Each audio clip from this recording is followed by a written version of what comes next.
Hey guys, welcome to another issue of our Koi Talk podcast. I'm happy to say I'm here today with Ivo from of the Koi Partner, YouTube sensation. Like what you I think say. we could say that. I think we could say. I think we could say that you're pretty sensational. Thank you so much. So it's great to have you here. You've been here for a few days. You're going back on Saturday, so 3 or 4 days in the UK.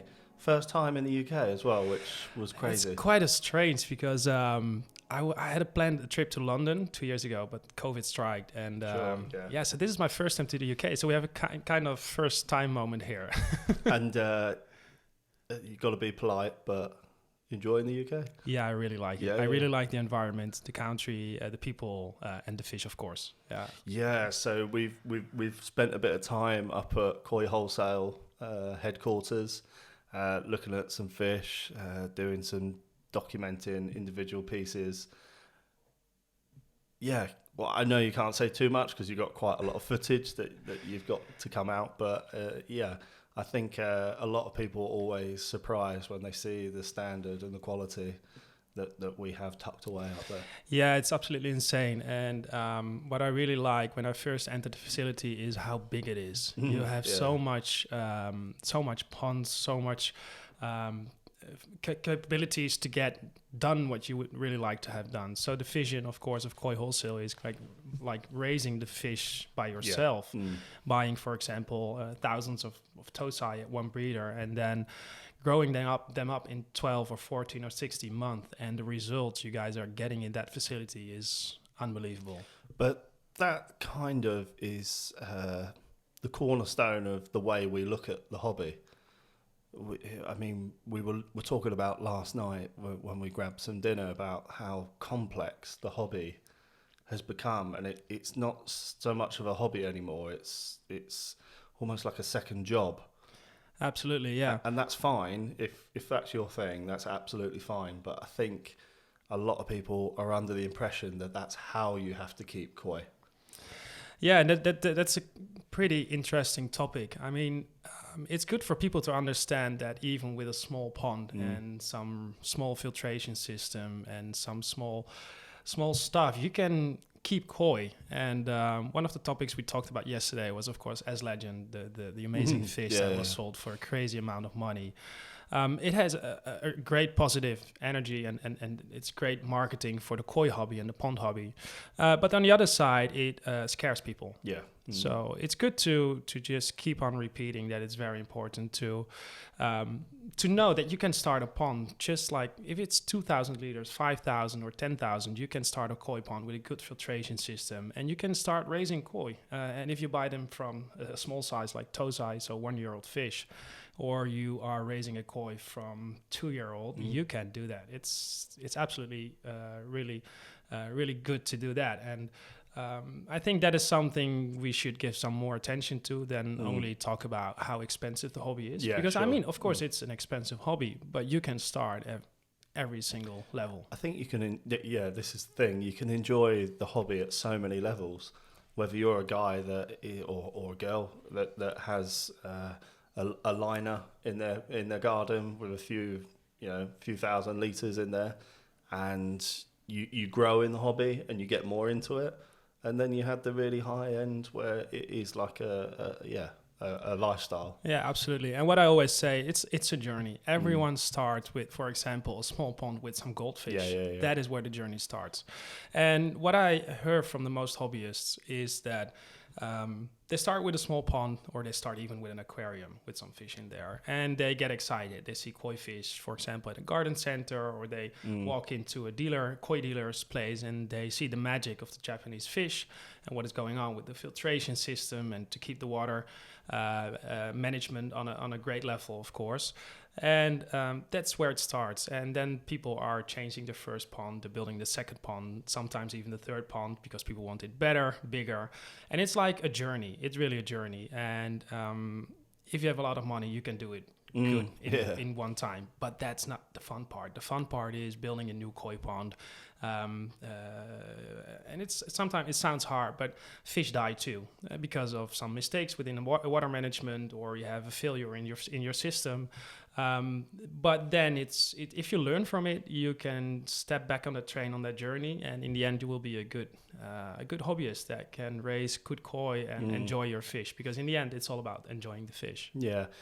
When obviously we've been fortunate enough to spend time in Japan, and you're about to head over for 3 weeks in the not too distant future. But one thing that really always grabs me when you're over there is just the ethos, the mindset of just, enjoy the positive parts of it. Yeah. And I think it's quite important to get that in your head when you get into the hobby, because when you focus on the negatives in anything, it's frustrating. It is, and every hobby has its negative sides, and that is something we have to take in our minds. And in the end, we're having living animals, just like having a cat or dog. I know it's different, but so things can happen. But when I'm in Japan, it's a different world, and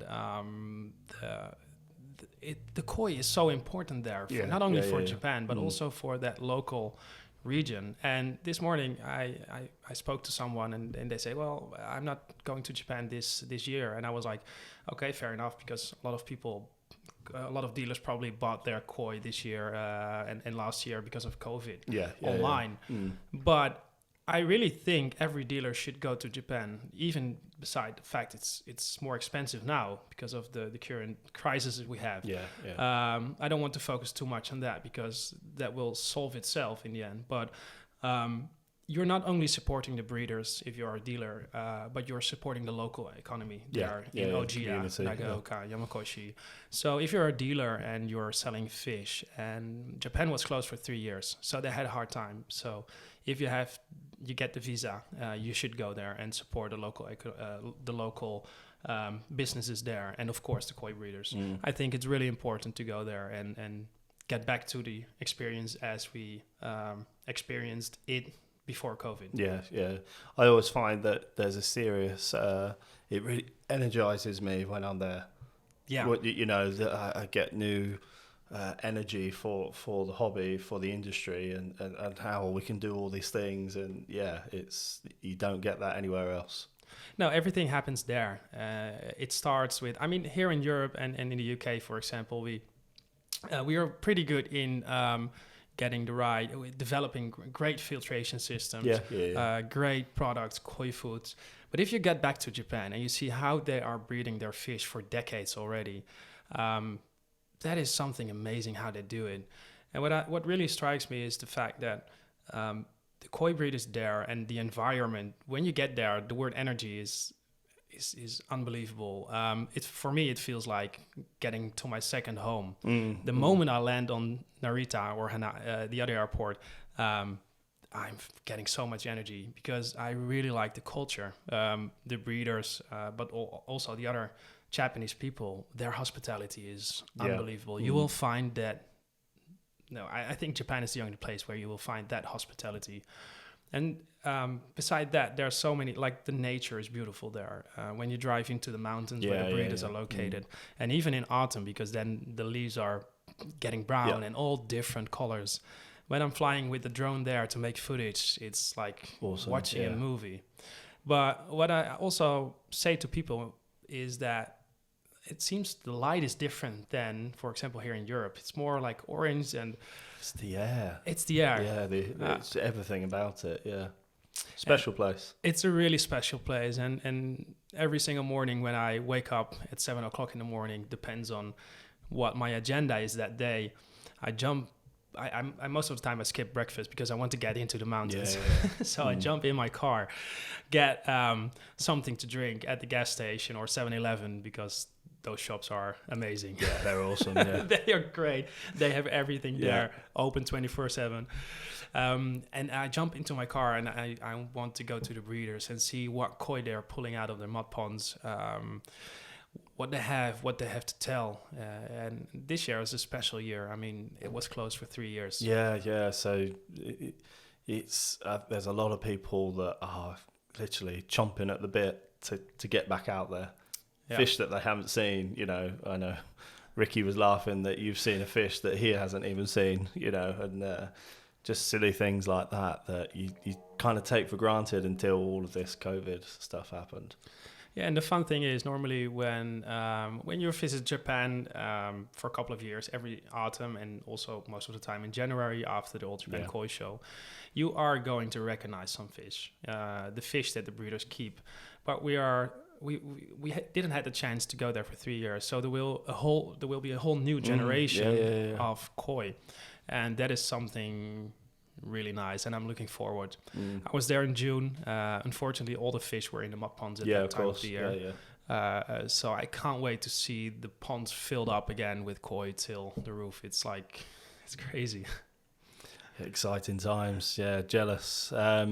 So we were talking earlier, show scene is sort of coming to an end in Europe. There's one big show in the UK at the end of this month. And then Arson has just occurred not too long ago, and then we had the Great British Koi Show in the UK. And the conversation that we were talking about is the format of the shows and what we can bring to it, what we can bring in terms of diversity, introducing new people, working more as a community together. And it sounded like what's happening in Europe or Holland, it kind of mirrors what's happening in the UK a little bit. Is that fair to say? I really appreciate the societies and the people that are working on the koi shows. And if we zoom out a bit and look at the whole industry, there's a lot of companies like koi dealers, but also manufacturers, and there's a lot of things we can improve. If we talk about the online part of everything, like the organization, the promotion, and they're working on that. So that's good to see. But I think there's still a lot of space to improve that, and I think it's really cool to see that there are so many koi shows still organized. I'm really proud to see that what they've did in Arson this year was insane. Yeah, it looked incredible. Yeah, it was so busy. I think they had around 15,000 visitors over 3 days. So Friday, Saturday, Sunday. Yes, there were some like a certain percentage of people that were just local visitors to the castle. Yeah, sure. But I've seen so many hobbyists from Denmark, Italy, even from the United States, and that is something that really. That's something I really like to see. So much people have interest in the koi hobby, and this one was the first one after 3 years also again. So I was very happy to see that. I was very happy to see dealers were attending with their shop, but also attending to the koi show. And in Holland, you are able as a hobbyist. Yeah, so this is one really interesting thing that I think. I didn't realise that the format of the show you can have. So correct me if I'm wrong, but dealers compete with hobbyists. Absolutely, yeah. And that's always been the case, or I don't know the real history of that, but this is a great example. We talked about yesterday in Ricky his live stream on the Koi Wholesale YouTube channel about this year. We had two. Great koi shows in the Netherlands. The first one is the EU Regio Koi Show. It's kind of Dutch, I know, but the EU Region Koi Show. Oh, okay. They this is quite a young show, and of course we have the Dutch Koi Show in Arsen. And the fun part of this story is that the 2 times the grand champion was won by a hobbyist with I think it's like 20,000 liter koi pond. And he bought that 2 fishes because he had 2 different fishes competing on those 2 shows. And he bought them as Nisai and at a Dutch dealer. And it was great to see because he raised them by himself in his own pond. And he won 2 times grand champion. And he competed to other hobbyists and also the dealers at, for example, the show in Arsa.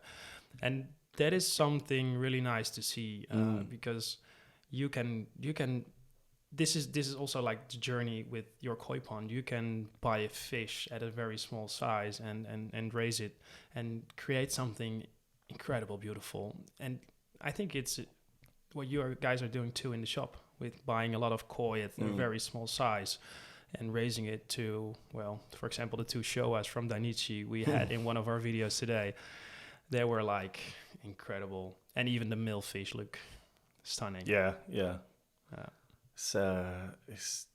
It's part of the hobby that everyone really loves, isn't it? You know, creating that dream, turning that little sort of bit of dirt into something a bit special. But yeah, they call it swimming jewels for one reason. Yeah. And that's something mysterious also about the hobby. And we just talked about this in the car. When you enter Japan, or when you're talking about the koi and the beautiful koi you see here on the wall, these fish have been selected for years, and the breeders keep them for quite a while before they sell them, and they let them compete on shows. These are real swimming jewels that you are seeing here on the wall, for example, and that is something amazing, that first egg that the breeder used and culling his first rounds and his second rounds and end up being that big kohaku. I don't know if it's on the wall here, but behind you, becoming a grand champion at the All Japan Koi Show, that is insane. Yeah. So we spoke, we've been sharing a lot of stories the last few days, and you know, it's really great to see the different sort of ways that the different parts of the industry, you know, behind the scenes, the face of the industry, dealing with the breeders, everything about it.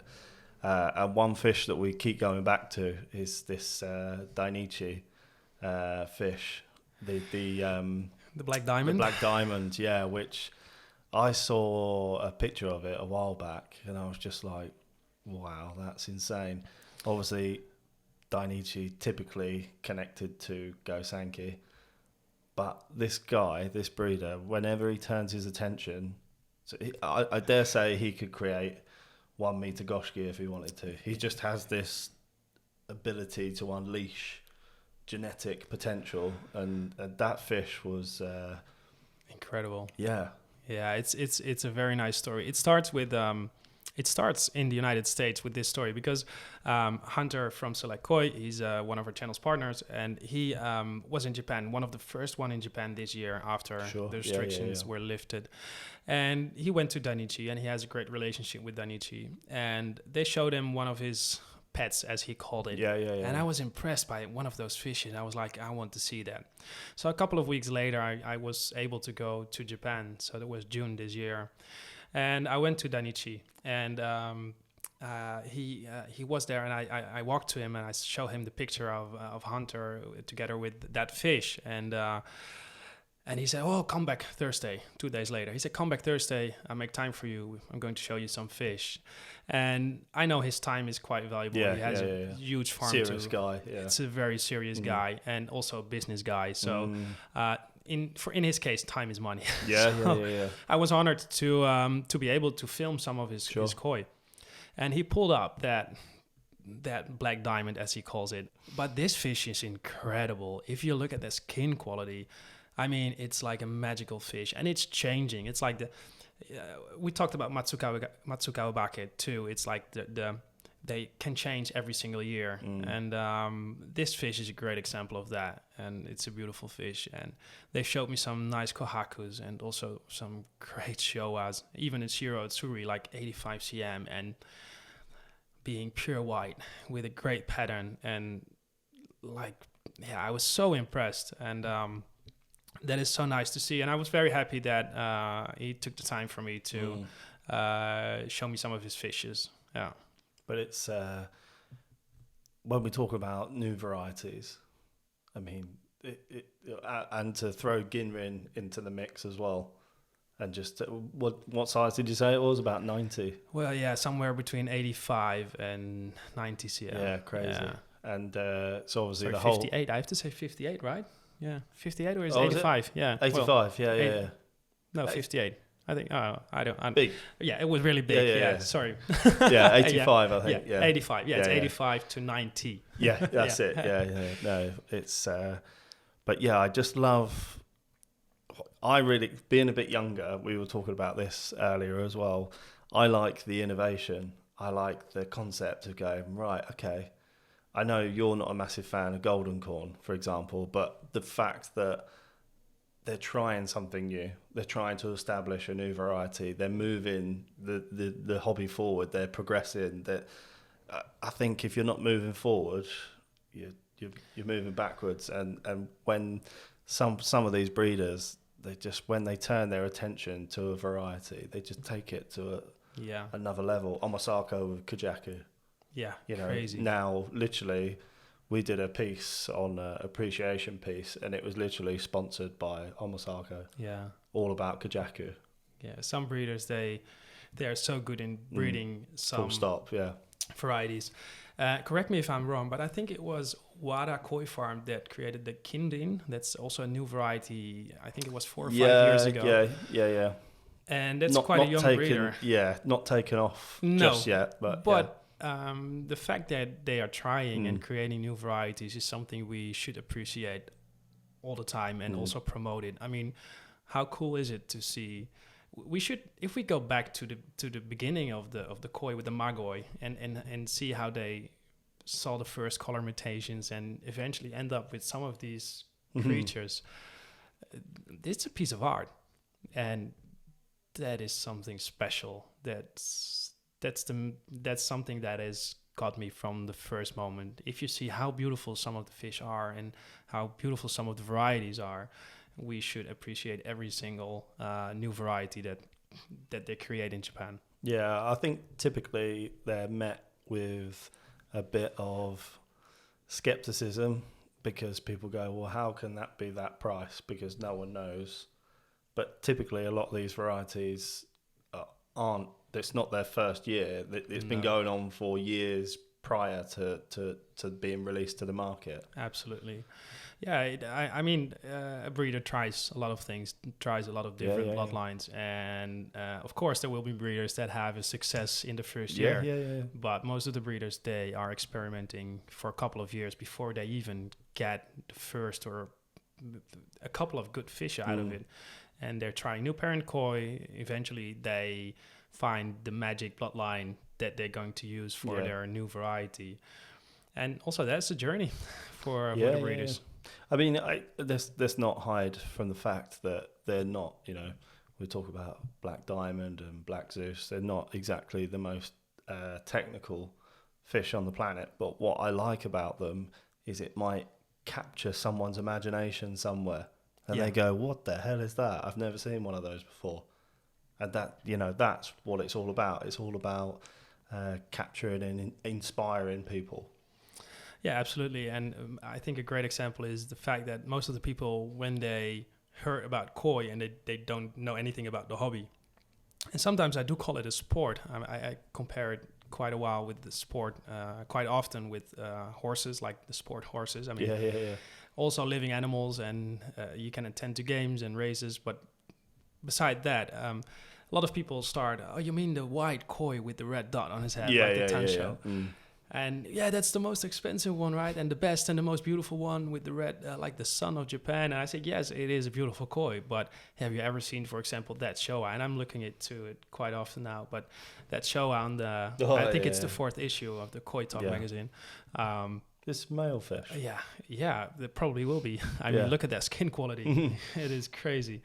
And so there are so many varieties. And I think it's great to see. It's the beauty of it, isn't it? It's the beauty, yeah. And sometimes I'm speechless, to be honest. If I see some fish, and it doesn't even need to be a very big fish, but if it's beautiful, then I can enjoy it so much. It's funny you should say that, because sometimes we'll bowl fish and silence just says it all. Yeah. There's no noise. It's just, that's a bit special. Yeah, and when you're in Japan and a breeder did his harvest, most of the time he puts them in a bowl. He measures them because there are also clients koi in there. Yeah. But when you look closely, they are enjoying that moment so much. Yeah. And when I'm gone, and I had it multiple times that I forgot some of my gear, and I drove back after dinner to pick it up, and then the breeder is sitting next to his ponds, watching his just harvest koi by himself on a little chair, how they do it in the greenhouses. And when I see that, I'm like, wow, these people are really living for this fish. Yeah. And that's one of the things and the reason why I really like to promote this hobby all around the world. I mean, if you have a garden, just go get and build a koi pond. Do it. Yeah, no, I agree. Yeah, but I think there's something for everyone in this hobby, and it brings so much to a lot of people.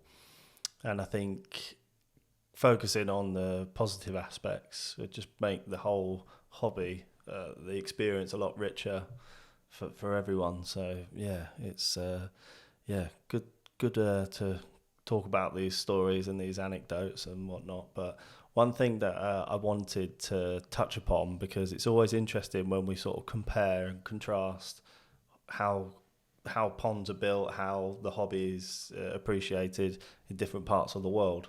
So we touched upon one of the things at the koi shows about the dealers versus hobbyists, and what in Europe at the moment, specifically Holland, is in the UK we're very much driven by bottom drains to drum filters, fluid bed, up to a shower. Is that pretty much how things are done in Holland? Well, I think it's a really good topic to discuss. I mean, we just spoke about that everyone is able to attend to this hobby with a small filtration system, and I'm quite happy that there are a lot of manufacturers that offer different kind of products, so everyone can start within this hobby. When you look at the systems, I think it's quite the same. I think it's quite similar compared to the UK. You see some difference when you go to countries like Germany and Switzerland. I don't know if you've seen some of the videos. I visited some ponds there, and they are so, how do you say, they strive to perfection, the German hobbyists. Well, at least the Swiss hobbyists. What I've seen there, every single pond has such a great filtration system, sometimes double lines, so if one fails, they got another one that catch up. And I visited, last summer, I visited 2 koi ponds in Germany, and I wasn't able to see the filtration system, but those 2 ponds were insane. I've never seen something before. There were 2 hobbyists called Alexander and Thomas, and I was invited at Alexander, and he took me to the place of Thomas too. And those 2 guys are insane. What they do, level, really another level. So if we get back to the UK and Europe, I think quite a lot of things are the same. But it's the fun part is you can just you got even the older filtration system as we know them, like the multiple chambers, and just put a pump in your pond and get it out there. I mean, there's so many different ways to do it. The fun thing is that I see a lot of new ponds coming in the Netherlands. I think COVID was for the koi hobby very good. I think all around the world, many people had extra money because they weren't able to go on holiday. So they invested it in their house. They invested it in their gardens, ponds, buying new fish. So that did good for our hobby. And I think we needed that impulse to be where we're at now. I mean, if we compare it to a couple of years ago, like 6, 7, 8 years ago, I think the hobby has grown a lot, and that's also part of the new promotion that is going out there. Not to be arrogant, but including myself, because creating content. And if you're doing you're engaging people. You're engaging people, and if it's on Instagram, even if you have like posting once a week a photo, you are helping the hobby, and that is something important. And because of the online thing, that everything that's going online now, which I'm very happy about to see, because there are still people out there, and I mean dealers that they still have to catch up with the online part of marketing and selling their products and selling their fish. There's a lot of things they can improve there, but we're getting there, and that's good to see. And I think there's, if you go back to the fact that everyone can start a koi hobby, can start within this hobby, you see that it's good that people are doing more things online now, and it's good for the hobbyists and good for the dealers too. And that's it quite a bit, I guess. And you asked me yesterday, I mean, Ricky makes fun of me because he thinks that I have a lot of information that no one wants to know. But you actually asked me, how many ponds are there in the UK, and I showed you some statistics and diagrams and whatnot. Was that surprising, or? Yeah, it surprised me a lot because something like 4 million people has a pond, but if I'm correct, but not even, or 4 million. No, I think it was 4 million keep fish, like ornamental fish, maybe so. Yeah, and that's a lot. I was really surprised, and there isn't a lot of information about how many people have ponds and koi, for example, in the Netherlands. And that's quite interesting. So if someone has that numbers, I would really like to know it. But to get back on the point we just were discussing about, every single day I see new ponds getting built in the Netherlands and also around other countries. And that is something that makes me happy. Yeah. I mean, every single new pond, it's a big investment for people to make. Yeah. But every new pond is a new hobbyist that is enjoying the fish and keeping fish, because in the end it's keeping fish and getting your water management on a certain level that they stay healthy. One thing that quite a lot of UK hobbyists sort of find disheartening, they get frustrated with the hobby, is attaining fish. Perhaps not like the one-offs that we see behind us, the cover pictures, but investing good money. And then, I mean, what advice do you have for people like? For me, that's koi. That's what I always say. That's koi, and the more knowledge you gain, the more experience you have, the lesser those experiences become. But how do you fast track? How do you avoid that disappointment, or is it just part of the hobby? It's a learning process for sure.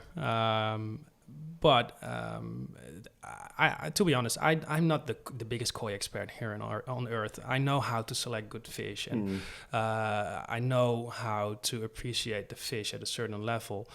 But there are people out there, and for example, Ricky is also one that have so much experience already. Ricky, he was 16 when he was in Japan already. No, he was 12. I think he was already 12. When he was 16, he went out on his own. Yeah. For the whole summer. And Ricky is one of the guys that has so much knowledge about the technical parts of the fish, but also recognizing quality. And if you're able to do that, you are so far ahead. So what I want to say with that is it has to do with time. You need to give it time. I know people that started their first koi pond and they invested a lot of money, so they did it well the first time. And a couple of weeks ago, I spoke to a hobbyist and he said, "Oh, if it's continuing like this, I'm going to quit." I said, "No, don't do that. Just give it time. Go check your water values, go experience it. And yes, sometimes fish die. But that's the journey, and you have to know how your filter system is working and how it reacts on certain circumstances, like the weather changes. We had a very hot summer where a lot of people needed to create some shadows or do some more water changes and get everything at a certain level, so you know what's going on when there's a weather change or a fish gets sick and you need to treat that fish. It's all about knowledge. And one of the things that I'm really happy to see is, for example, the Koi Talk magazine, is there are a lot of good information in there. You can also find a lot of good information on videos of certain people. Of course,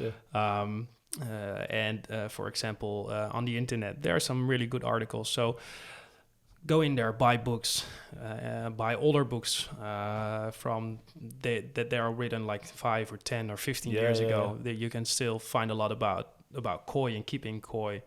And try to pick up certain information from different channels. And if you have questions, don't feel bad to ask about it. Yeah, definitely. And the only advice I would give to people is don't go on Facebook groups and ask your questions there.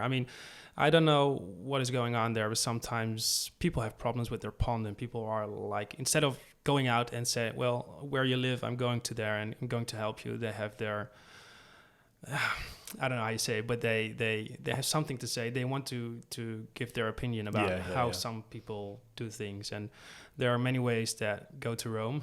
And, there are many ways to keep koi. There are many ways to keep koi healthy and grow them. Respect each other and help each other out. And that's for hobbyists, but also for dealers. If you compare it to Japan, I'm getting so excited when there is a new koi show. We have the Nagaoka koi show or the Nogyosai koi show.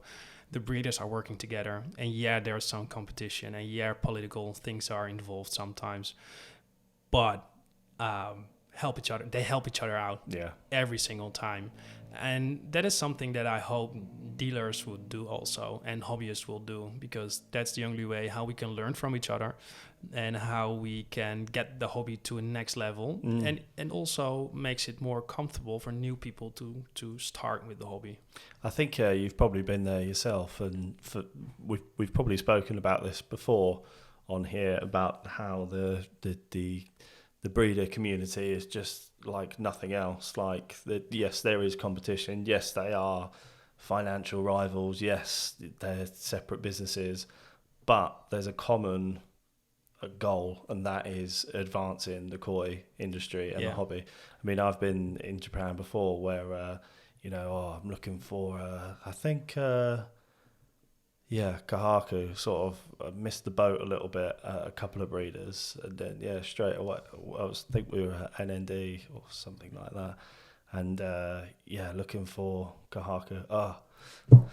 And then all of a sudden, it's in the car down the road, and they've taken you away from their business to go and spend money with someone else. And there's no golden handshake. There's no, here you go, here's some money for that. It's just, that's how it is. Yeah. And another great example is they have meetings every single month, and they involve the new generation koi breeders. I always talk about, for example, the Tarazo Koi Farm, Shintaro Koi Farm. I come there quite often. Most of the people know that. But the new generation koi breeders like Yuki and Homare, but Kensuke and Kosuke, they are speaking English very well, and they are involved into those meetings, and that's something that is really good. So the new generation is, I mean, they're the new koi breeders. They have to continue the legacy, because I think it's a legacy what they've created there. Another great example is the first Nishiki Koi World Summit. It will be held on the 6th of November in Niigata, and that will be the first real summit where my Prime Minister from Japan will be there, if I'm correct. Okay. Many high people from Japan, and all the breeders will be there, and all the people that are involved into the koi hobby will be there to present the Nishiki Koi and present it on the first world summit. And those events can only take place if the breeders work together. Yeah, sure. And that's what they do. Yeah. It excites me and then scares me as well at the same time, that if we do all pull in the same direction, what can be achieved. But then it doesn't take long for it to collapse at the same time when people start working against each other. So I think the politics involved in the industry, certainly in the UK, I'm guessing it's similar in Holland. I think it's similar. It's hard. It's a unique mindset in Japan. Yeah, they are leading in that, how they work together. And I hope there will be one day that people are working more together and helping each other out. And yes, there will always be political stuff involved, and there will always be certain things that are going on, or people who mess up. I mean, you have that in every single industry. I mean, you also have that within the koi world. But if we zoom out, I think the greater goal is to work together and get more people koi ponds. And 100%. Let's take them to Japan and let them select their own fish, and dream. Get them on the train, living that dream, create the creators of dream.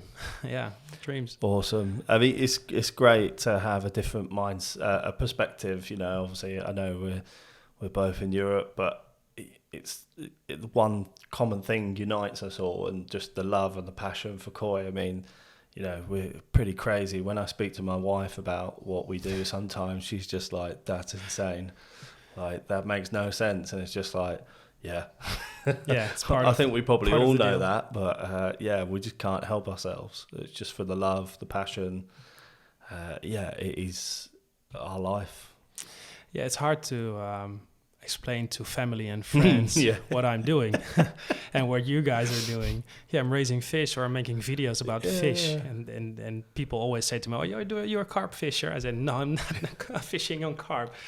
I'm creating videos about ponds and fish and try to give the people the experience of Japan and how they do it there. And we are lucky that we are be able to work in this industry. Yeah, I think absolutely, I really feel blessed. Yeah, awesome. Well, thanks for spending some time with us, Ivo. It's been really good to get your thoughts on everything, and I've really enjoyed the time that we've spent the last few days. And you're off to watch Manchester United now. Yeah, that was a big surprise. So I'm going to Manchester United, and Next time you come and see Arsenal. yeah, we talked about this yesterday. Yeah. So yeah, I'm really looking for. I've never been there. I've never been in that great stadium. It's great that we have one of my favorite trainers from Ajax, Ten Hag, now running the team, and we have some. He players. wasn't very popular a few weeks ago. The first few matches, but he's doing well now. So I would love to see Anthony also playing tonight. Yeah, I mean, sure. This guy is like a wizard on the field, and yeah, looking forward to that. Well, have a great time, buddy, and really appreciate your time. Thank you so much. Yeah, make sure, if you haven't already, check out Ivo's YouTube channel. Do you want to give it a quick plug? Well, thank you so much for having me, first of all. I mean, it's really nice to be here, and we have some great plans together to work out, and including with the magazine. You guys are doing a really good job, and that's, in the end, it's all about the same thing we're doing, and this is what we talked about, like collaborations, and we're promoting the hobby, and everyone is doing it on his own way, and you guys are doing a really good job, including the magazines and this Koi podcast. This is something the hobby really needed, and that's the reason why I'm here, and I'm looking forward to our future plans. Awesome. Okay, guys, keep an eye out for future videos and content, and yeah, thanks as always, and we'll see you on the next one.